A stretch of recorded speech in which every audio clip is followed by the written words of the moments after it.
हाथ से ताली नहीं बजती, दोनों बजने जिस बजने से आपस में तालमेल होते हैं लड़की लड़कों के, जब भी ताली बजती है ना, तो ताली नहीं बजती एक हाथ से। कहीं पे शक्कर गिरी होगी तो चिमटी अपने आप आएगी, उसको आमंत्रण भेजना नहीं पड़ेगा। रात के 12:30 बजे तक क्यों नहीं पता था कि हमारी बेटी कहाँ है? फिर उस माँ पे जाओ, वो चोर की माँ को पकड़ेंगे आप। लड़कियों को बाहर नहीं निकलना चाहिए, जब कोई काम हो जब तभी निकलना चाहिए, नहीं तो घर में रहना चाहिए। हाँ, को जैसे जींस की पैंट पहन के चलती है तो लड़कों को ऐसे आकर्षित होते हैं उनको देख के। इस तरह से गर्ल्स को देखते हैं कि मतलब पता नहीं क्या कर देंगे, मतलब एक होता ना हवस नजर। ये है हमारे देश की सोच रेप जैसे घिनौने क्राइम के लिए।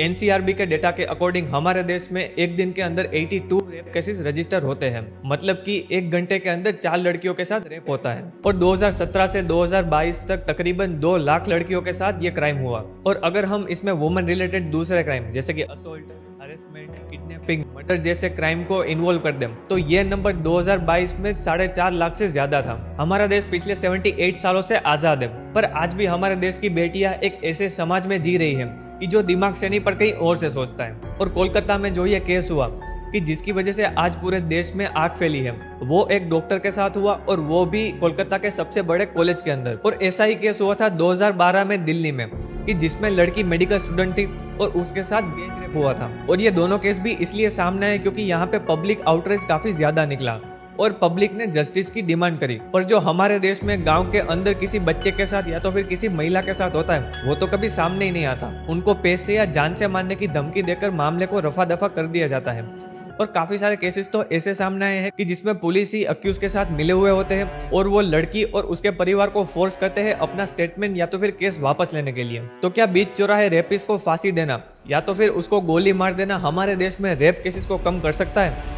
नहीं। जब भी ऐसा कोई केस सामने आता है तो लोग ये डिमांड करते हैं कि रेपिस्ट को फांसी दे देनी चाहिए या तो फिर खुलेआम उसको गोली मार देनी चाहिए, ताकि इसके बाद दूसरे जो लोग हैं वो 2 बार सोचे ऐसा क्राइम करने के लिए। पर अगर ऐसा होता तो 2019 में हैदराबाद में हुए रेपिस्ट के एनकाउंटर के बाद तो ये सारे रेप के केसेस बंद हो गए होते। भारत में पनिशमेंट इंक्रीज करना कोई सॉल्यूशन नहीं है, बल्कि हमें हमारे law system, corrupt police officer और लोगों की सोच को चेंज करना होगा। हर एक देश में रेप की डेफिनेशन अलग होती है। जैसे कि हमारे देश में किसी महिला के साथ उसकी इच्छा या कंसेंट के बगैर सेक्सुअल इंटरकोर्स किया तो उसे रेप बोला जाता है। और इसमें हमारे इंडियन पिनल कोड के अंदर फर्दर एक्सप्लेनेशन है, जैसे कि परमिशन ली गई हो पर लड़की 16 साल से कम उम्र की हो, ब्लैकमेल या फिर धमकी देकर कंसेंट ली हो, या फिर एक ऐसी महिला से कंसेंट ली हो कि जो मेंटली स्टेबल नहीं है, तो इन सभी केस में उसको रेप ही माना जाएगा। इकोनॉमिक टाइम के इस रिपोर्ट के मुताबिक हमारे देश में जनवरी 2023 तक पोस्को के 2.5 लाख से भी ज्यादा केसेस पेंडिंग है। मतलब कि हमारे देश में सिस्टम इतना स्लो है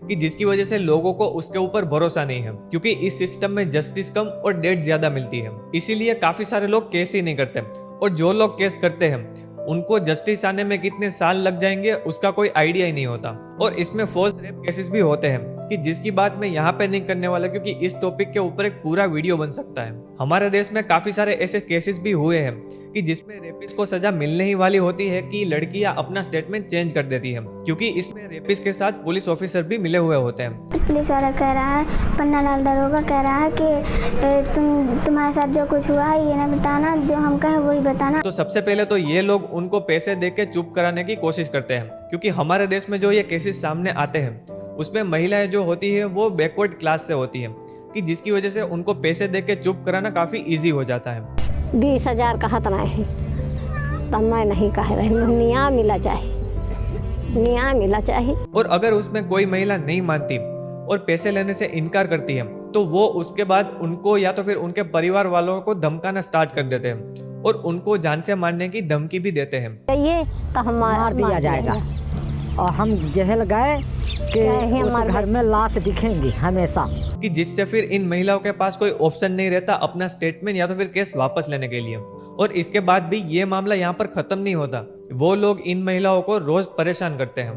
कभी देख के हंसता है, कभी कुछ बोलता है, ऐसे तो बोलता ही रहता है। और सपोज अगर हमारे देश में ऐसा लॉ आ भी जाता है कि जिसमें रेपिस्ट को सबसे खतरनाक सजा होगी, तो क्या ये रेप के केसेस बंद हो जाएंगे?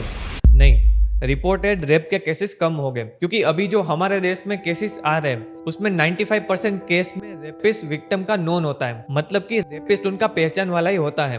और अगर रेपिस्ट घर का हो तो ये जानते हुए कि रेपिस्ट को फांसी होगी तो ये मामला कोर्ट तक जाएगा ही नहीं, बल्कि ये मामला घर के अंदर ही दबा दिया जाएगा और काफी सारे केसेस में विक्टिम को ही मार दिया जाएगा, ताकि ये केस रेप का नहीं बट मर्डर का लगे। हमें फांसी देने से औरतों को, औरत लड़की को और ज्यादा खतरा हो गया है। अब कोई रेप करेगा हमारी तरह छोड़ेगा नहीं, अब सीधा मार दे। तो ये सारी चीजें तभी चेंज हो सकती है कि जब हम ये रिस्पॉन्सिबिलिटी ले हमारे लोगों को समझाने की, क्योंकि आज भी हमारे देश में काफी सारे ऐसे लोग हैं कि जो रेप के बाद लड़की के ऊपर इल्जाम लगाते हैं। So you are saying that women invite rape?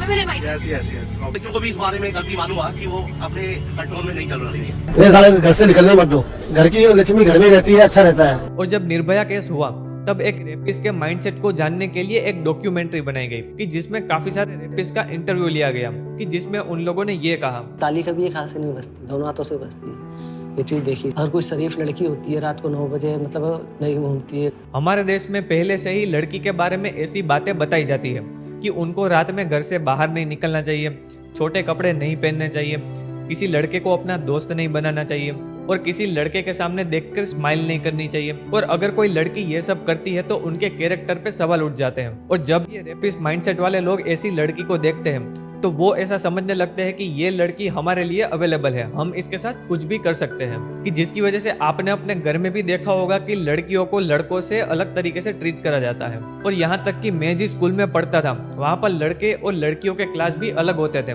और ये सिचुएशन आज काफी सारे स्कूल्स की है हमारे देश में, कि जिससे हमको ये कभी सिखाया ही नहीं गया कि हमको एक लड़की के साथ कैसे बात करनी चाहिए। जैसे कि ये है दिल्ली के पास एक गाँव उचेरा, कि जहाँ पे हर घर के बाहर एक कमरा होता है जिसको बैठक बोला जाता है, और घर के सारे लड़के यहीं पे रहते हैं। और ये लड़के तभी घर में जा सकते हैं कि जब उनको खाना खाना हो या तो फिर कोई इमरजेंसी हो। तो जहाँ पर लड़कियों से बात करना तो दूर, उनकी परिवार की लड़कियों को देख भी नहीं सकते, तो उन लड़कों के अंदर लड़की के लिए जो माइंड में मिसकंसेप्शन भरे पड़े हैं वो कैसे दूर होंगे। और ये मिसकंसेप्शन को और बढ़ावा देती है हमारी फिल्म्स, कि जिसमें स्टॉकिंग को रोमांस के नाम पर बेचा जाता है। इन बड़े बड़े स्टार्स ने हमारे लड़कों को प्यार करना सिखाया, कि जिसमें ना का मतलब ना नहीं हाँ है। तो आप कहोगे कि मूवीज तो सिर्फ एंटरटेनमेंट के लिए होती है, देखने के बाद तो कौन इसको याद रखता है। पर दुनिया में काफी सारी रिसर्च हुई है ये देखने के लिए कि एक मूवीज का एक इंडिविजुअल के ऊपर कितना इम्पैक्ट होता है, कि जिसमें दिखाया कि लोगों का पर्सपेक्टिव चेंज होता है कोई मूवी या तो फिर टीवी शो देखने के बाद। जैसे कि इन केसेस में काफी सारे रेपिस्ट ने ये जस्टिफिकेशन दिया कि जब कोई लड़की ना कहती है तो उसको समझ में नहीं आता कि वो क्या चाहती है, और जब वो ना कहती है तो वो हार्ड टू गेट प्ले करती है, और वो भी सेक्सुअल इंटरेक्शन चाहती है। एक तरफ हमारे नेता बेटी पढ़ाओ बेटी बचाओ जैसे इम्पैक्टफुल अभियान लॉन्च करते हैं, और दूसरी तरफ कुछ ऐसे नेता हैं कि जो लड़कों के बारे में ये बोलते हैं, फांसी दी जाएगी, ये लड़के हैं गलती हो जाती है।